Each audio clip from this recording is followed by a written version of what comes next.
Ciao, amici. Chef Mario here. It's been a while. Today I'm going to do a recipe that, because of being Lent, I think that's appropriate. I'm going to make my seafood gumbo like I used to make at the restaurant. I had a few people that asked about it, and I want to show everybody and give everybody the opportunity to try it at home. So without delaying any further, I have my pot of water, just plain water here, that I'm going to add my Italian mixture. Not necessarily Italian, but it's onion, celery, and bell peppers. We call that the Cajun Trinity. I had my nationalities mixed up there. Okay, we're going to start with that. I have some crushed tomato product that's going in here as well. Rinse it out. Okay, the next thing I have is I took some photos of this. It might look a little bit odd, but it's the pieces from the crabs, the legs and some of the claws that I tie up in a rag to give me another avenue of flavor going into the liquid. Okay, that's gonna go in. Now this is a fairly long process, so I'm gonna be cutting back, and later on, when I have something that needs to go in there, I will show you all the steps and everything that goes in. But I've already done the okra. That's been fried off. That'll go on in about 20 minutes or so before the gumbo is ready, or else it'll be all just totally disintegrated in there. But some people don't care for okra, but I like it, and it's the way we're gonna do it. It's what you call a shrimp, crab, and okra gumbo that I'm doing right now. So that's gonna be the start. Okay, I will go ahead and put my seasonings in as well. The dry seasonings. I have salt, garlic, bay leaves, and thyme, and black pepper, white pepper, and cayenne pepper going in. Okay, so this is going to roll a while, and then I'm going to go ahead and put the crab bodies in there, the next step. Okay, so I'll get back with you in a little bit. Okay, well, from what you can see in the pot, from this line up here where it started to boil, okay, we've come down, reduced about 1.5 inches. Okay, so that's kind of intensifying the flavor that's come from the seasoning, from the mirepoix, from the crab claws and bones that I have in here. Now I'm going to turn around and add our crab bodies. Okay, now this is going to go for a while, come to a boil, turn the fire down a little bit, but it's going to reduce again. And this whole time, by adding the more seafood parts, I'm going to intensify the flavor. Okay, everybody, I'm back. I'm looking at this pot now. We've come down a good, 4 inches in reduction. So I'm going to add some claw crab meat to this. About 1 pound of claw crab meat going into the pot. And that's going to, blend in for 15-20 minutes or so.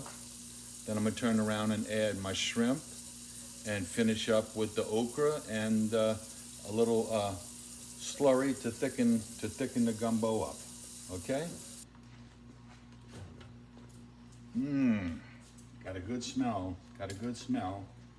Even though the crabs and the seafood and the shrimp that I purchased the other day were frozen, okay? If you were able to get fresh gumbo crabs are the best way to go. If you can get fresh gumbo crabs, maybe down at the West Wego Market or someplace like that, some live crabs, and bust them yourself and make your own gumbo crabs, those are the best, all right?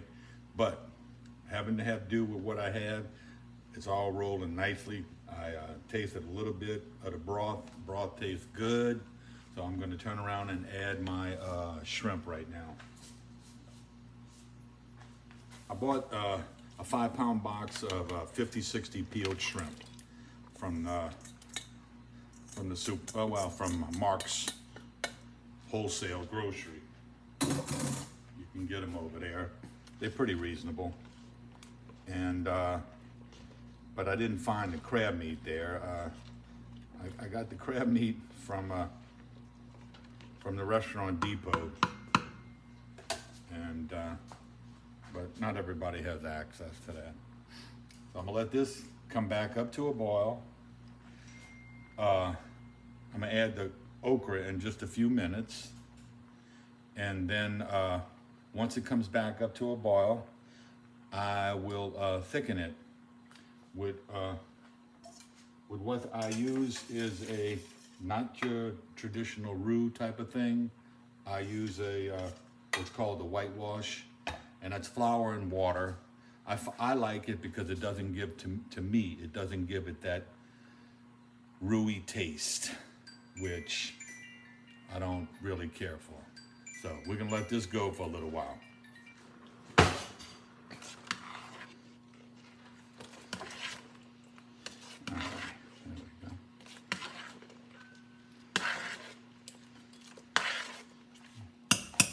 Everything is looking good. Going in with my cut okra right now. So there we have it.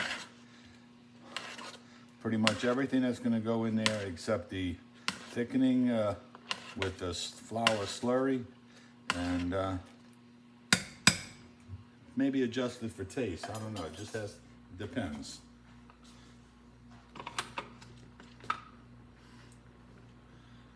But this is going to be a little while coming back up to a boil because it's an electric stove. It's not the same as those commercial stoves that I'm used to cooking on. And anyway, it'll be a little bit. All right. We're going to do the last step, the thickening step that I was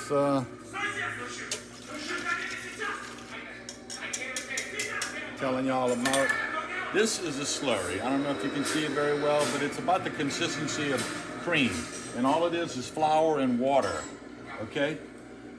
You gotta have this cold, of course, going into hot gumbo. All right, we gradually pour in. I like to pour it through a strainer. That helps me to gauge and to try to avoid lumps, because that does happen occasionally. It's a step that I kind of take a little at a time. Check it out as I go, okay?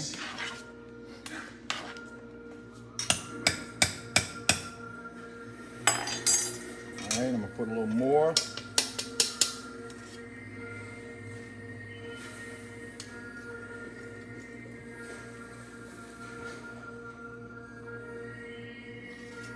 What will happen is your gumbo will stop rolling, boil when you pour this in, and then you can check it out.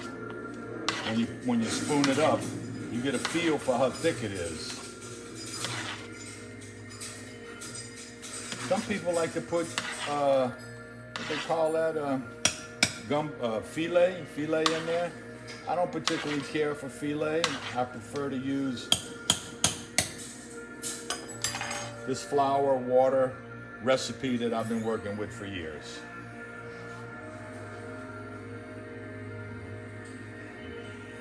All right.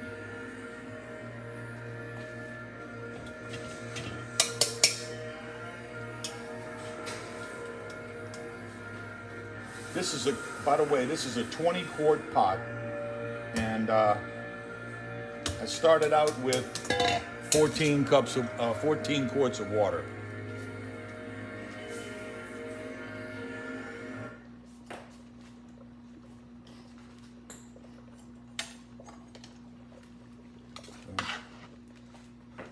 I think this has got where I want to be.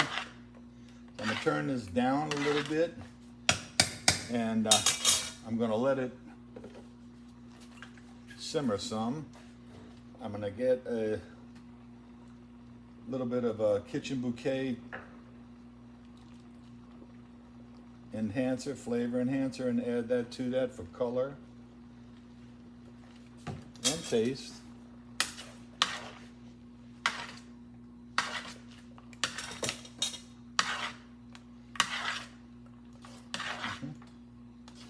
Yeah, that looks good.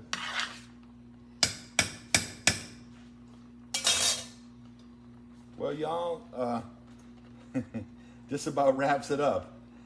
I hope that I'm able to get this produced with my daughter and for her to cut it, edit it and all of that, because I'm not very good at all of that, to be perfectly honest. But I'm sure I will.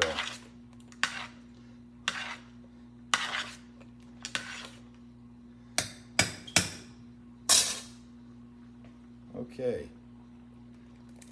You can see it's nice texture to it. It's gotten nice and thickened up, and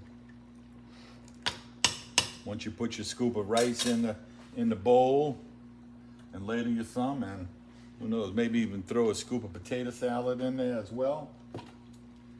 I hope y'all enjoyed this, and see you the next time. Thank you.